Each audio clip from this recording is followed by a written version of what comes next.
Got my game face on. Fall colors are coming out. Love this time of year. Beautiful time of year. Who doesn't like the fall? It's inhumane to not like the fall. All right, so we need a few things. We're gonna need some screws, some dowels, some glue, and potentially some lumber. So we're at, which coincidentally, today's video is brought to you by the Home Depot.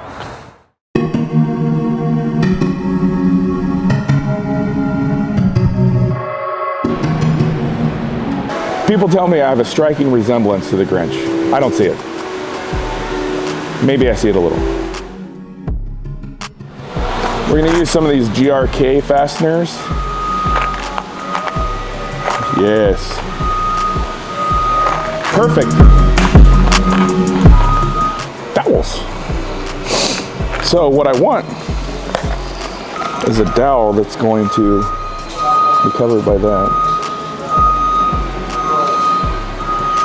Half-inch dowel, half-inch dowel, half-inch oak dowel. That'll be more than enough. We're gonna use Type Bond 3, I believe.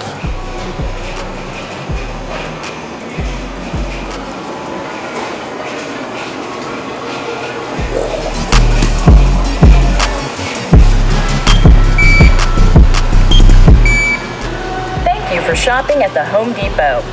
I don't know how to not be awkward, okay? Don't get ran over by the ASAP appliance guy.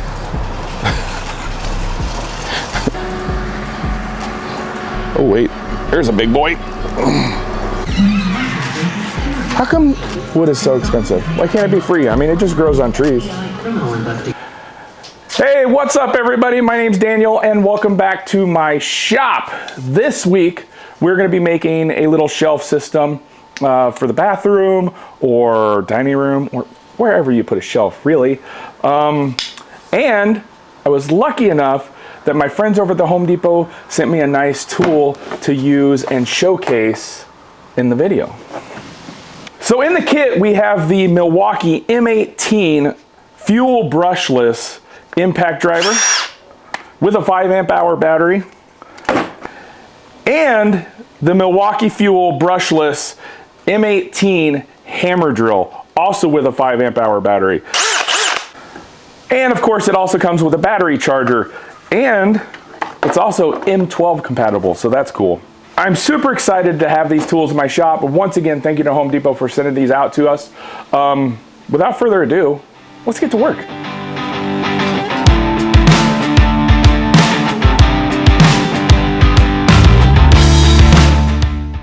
So for the shelf, what I'm thinking is, you know, it'll be a simple shelf, and then right in the middle, I'd like to have this angled piece that kind of separates the two halves.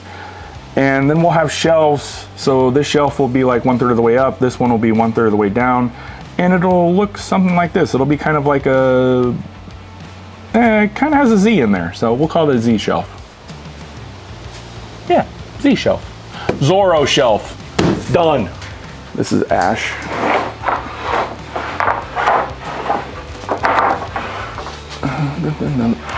Don't drop on my head, please. This is ash. There's two pieces. I'm pretty sure there's another piece in here somewhere. I just don't know where exactly yet. Probably buried in one of these racks. We really should organize better someday. Can you hire out shop organization? Can you hire that out like a Marie Kondo type of thing? Is that a thing? You know, Netflix, hit me up. I got a show idea. I think we're gonna go 2.5 so I can get 2 out of each instead of 3.5. 2.5, 3, yeah, 2.5.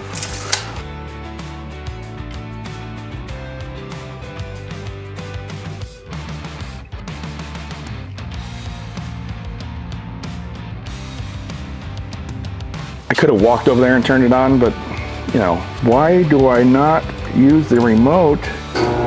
Got it!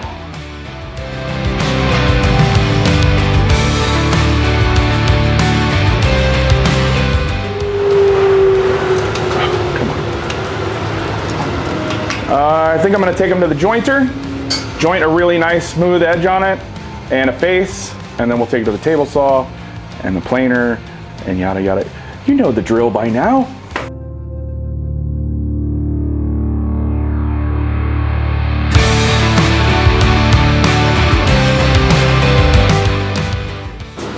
Time for the table saw. I don't know why I turned off the dust collector. That was a bonehead move.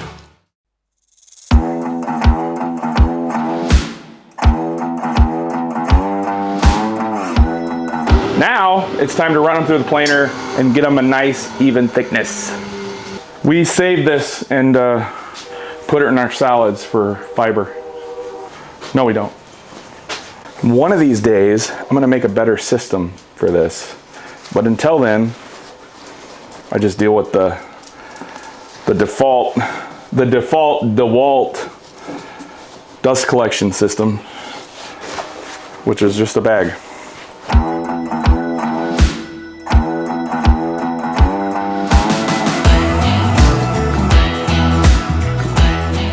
Don't call this machine the Banshee for nothing. It is crazy loud. You can actually quiet this down by putting in a third-party helical head called a Helix. I actually have one. I just haven't gotten around to putting it in yet, nor have I found the time, which is why I haven't gotten around into putting it. Words are hard. 0.850, a little over 3/4 of an inch. That's fine. That's cool. A casket van just drove by. I feel like it's a sign, maybe. I'm on a diet, okay? Leave me alone. That's pretty square already. Let's check the squareness of these pieces. Oop, that could be better. Why is that good, but this one isn't? Oh no, it's fine. I'm just a bozo. All right, these we need to cut to 32. Why will it not work? Why? How come it never works, Isaiah? Seriously. This used to work. There we go. Turns out that I just got a little bit south, just a little bit north of the Georgia line. May not know just where I'm at, no idea when I'll get back. There's so much you just can't explain. No, I'm not one to lose control, but I don't really care at all how it ends or where it begins. And I'll do it again.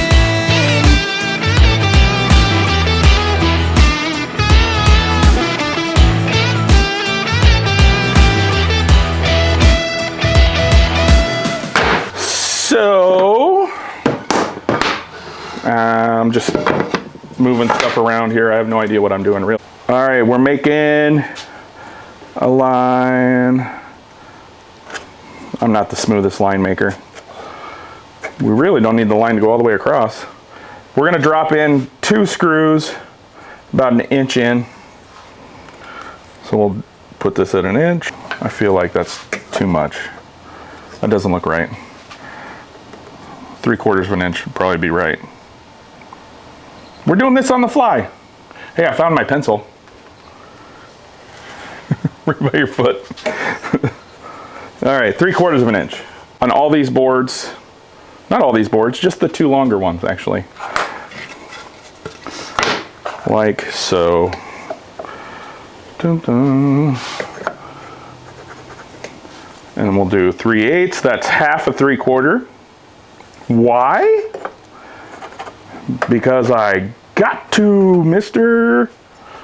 Sorry, Jim Carrey. Channeling my inner Jim Carrey. All right, basically what we're going to do is we're going to use these screws to hold everything together, and we're going to countersink the screws with this Forstner bit, and then we're going to plug them up with this 1/2 inch dowel to make it look like it's actual wood joinery. Fool everybody. Screws? What screws? What are you talking about? I'm only a real woodworker. I never use screws or metal fasteners.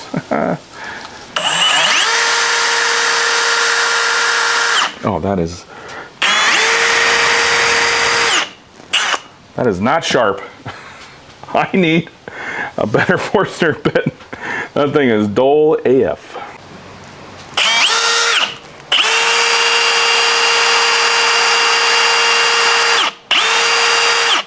When I say AF, I mean Air Force, obviously. Everybody knows it. The Dole Air Force.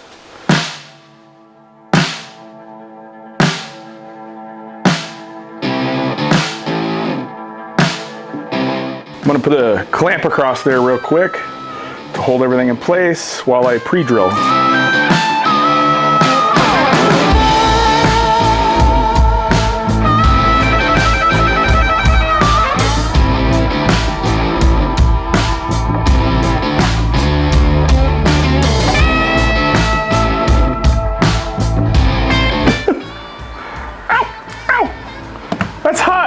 To check squareness of a box or any sort of like squarish item, whatever, measure corner to corner and see how close they are. So that's 37 3/4 by 37 13/16. So it's like a 1/16 of an inch off. We could easily pull that into square, but I think it's close enough. Nobody's gonna notice a 1/16 of an inch off. If it looks square, it is square. Jimmy DeResta. So we wanna split this into thirds, because remember, we're gonna put a little angled piece in here. I'm gonna split it into thirds, do a third here, a third up there. So, quick Isaiah, what's 20 divided by 3? 6.6. How did you know that so fast? It's like we've done this before. All right, so we'll do 6 5/8, which is basically, we're not re-recording that. We're just gonna go with it, which is basically 6.625. Are these lines going all the way across necessary? Possibly not, but I want them. So now what? Now what? I need a piece that goes all the way across there, so we can take one of our offcuts, right? We're gonna want each side, so I want that side up there to be on that side of the line, this side down here to be on that side of the line. So if it's flipped around, it's still the same. So it's like mirrored, basically, top to bottom. And once we got it set, we're gonna hold it down nice and tight and put a mark on the bottom side. On both sides. And then that will give us our angles and our length, all in one. Boom. No measuring, no real math involved, except for the, you know, the thirds thing. Whatever. So now we have to figure out this angle. Okay, so we got our handy dandy bevel gauge out. We just set this to the line like so. As close and perfect as you can get it. I'm a shaky Nelly nervous. Nelly nervous. Nervous Nelly. Nervous Nelly, that's what I was going for. So we lock that down. And it should be the same on either side. So now we have that angle. We'll transfer it over to the miter saw. There we go. That's good. We'll take that. Now we got our piece. We've already got it marked. Get all this stuff out of the way.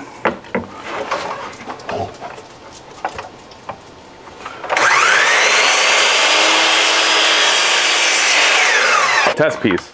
We need that piece to be 3.5 inches. Here we go. I mean, it fits. So now we need to cut the actual piece. While we're at it, we can measure for, or at least rough measure for the additional shelves that go in there. Yeah, 8 inches is gonna be perfect. I like that. So we need some 8-inch pieces.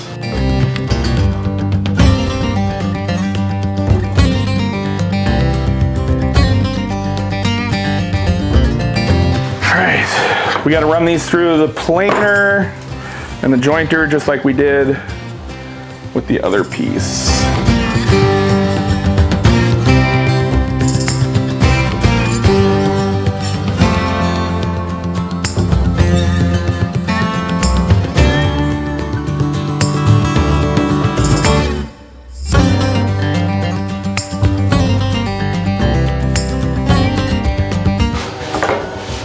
More banshee action. That's what she said? No, that's not what she said.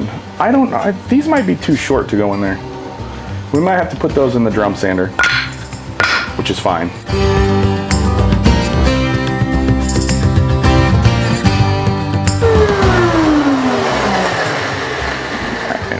We're gonna definitely have to do this piece on the drum sander. If you look here real close, I don't know if Isaiah can get up close, but we had some tear out. It's because of the grain just kind of swirls right there. So the drum sander will keep that from tearing out.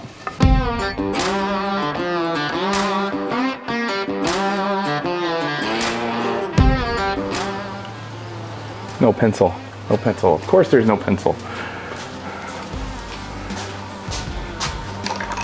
I have pencils ready to go though. All right. Doop.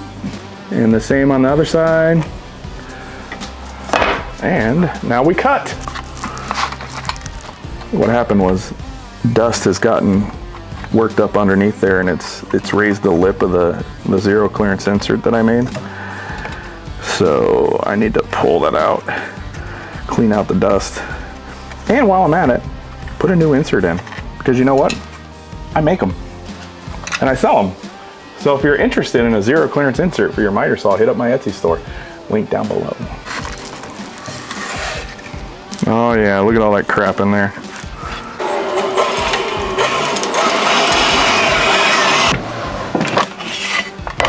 Do I want walnut, cherry, oak, or mahogany? I'm gonna go with oak. Oak doesn't get enough respect. So this is my storage of all the inserts that I make. I make it for the DeWalt, Makita 12 and 10 inch, the Delta Cruiser, the Bosch Glide 12 inch, the Ryobi 10 and 12 inch, and some assorted table saws. In all kinds of different hardwoods. Perfect fit. So, I don't know why Bosch does this, but they have two different hole patterns for the same exact model saw. So that's why I have extra holes on here, to accommodate both saws. So now that I have the zero clearance insert in, we can cut this, finally. I feel like we've been waiting on this for like an hour. Couldn't be because we went to lunch.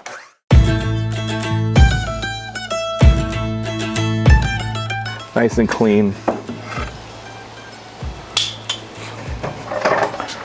The Lakers called me once and they were like, hey, do you have time to come try out? And I'm like, no, come on. Ain't nobody got time for that.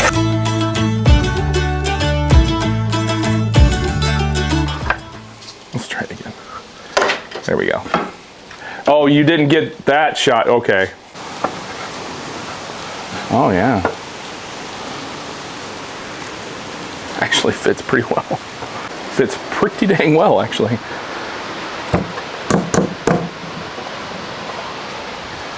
Good enough. All right. Then we're gonna drop some screws in it. All right, we're gonna do the same thing we did with the ends. You'll notice how this is off center a little bit. That is by design.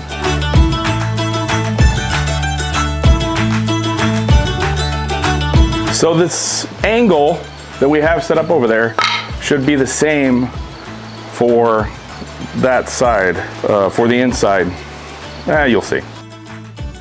Look at that. Beautiful. Not bad. I'm actually quite surprised. And then this one will fit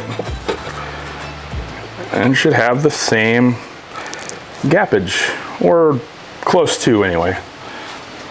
Look, boom, look at that. Oh, she's square. Look at that. Bingo bango. Bob's your uncle. And Roger. Since the Forstner bit's been giving me a lot of trouble, we're gonna go with these Wood Owl bits. They drill real fast, so what could possibly go wrong?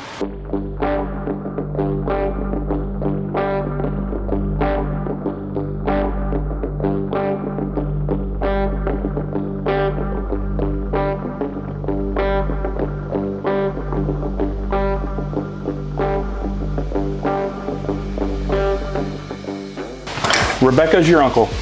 Will you hand me my pencil? Thank you.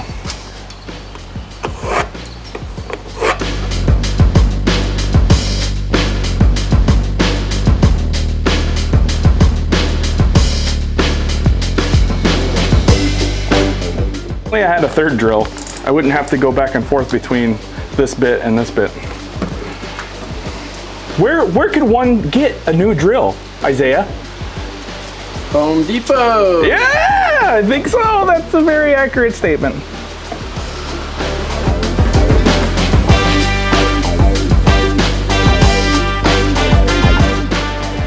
So let's talk about this for a second.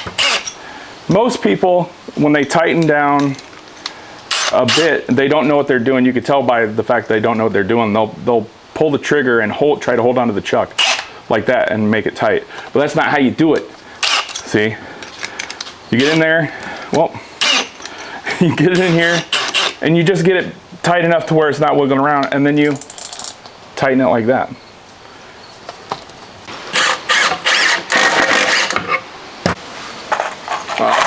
And Bob is your grandma.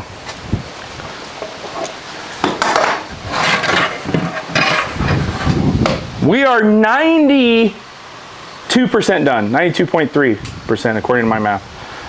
So now what we need to do is come back and fill these holes with that beautiful dowel we bought at Home Depot.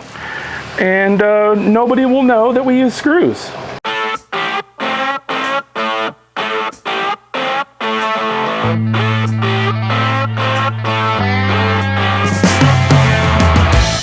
So I noticed a bit of a problem that we have. Even though we used a 1/2-inch Forstner bit and the Wood Owl.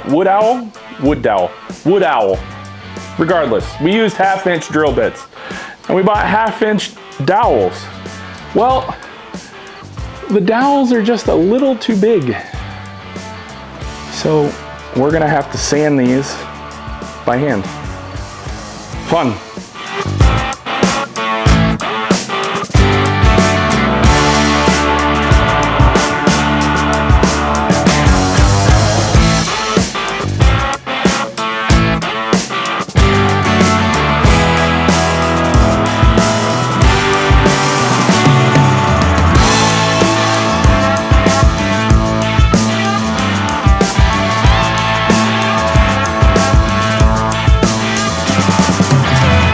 So we're gonna go with, this is the front, this is the top. So the keyholes need to be back here on this side. Oh, by the way, we're gonna put keyholes on the back side, so that's how you hang it up on the wall. If you choose to hang it up on the wall, who knows?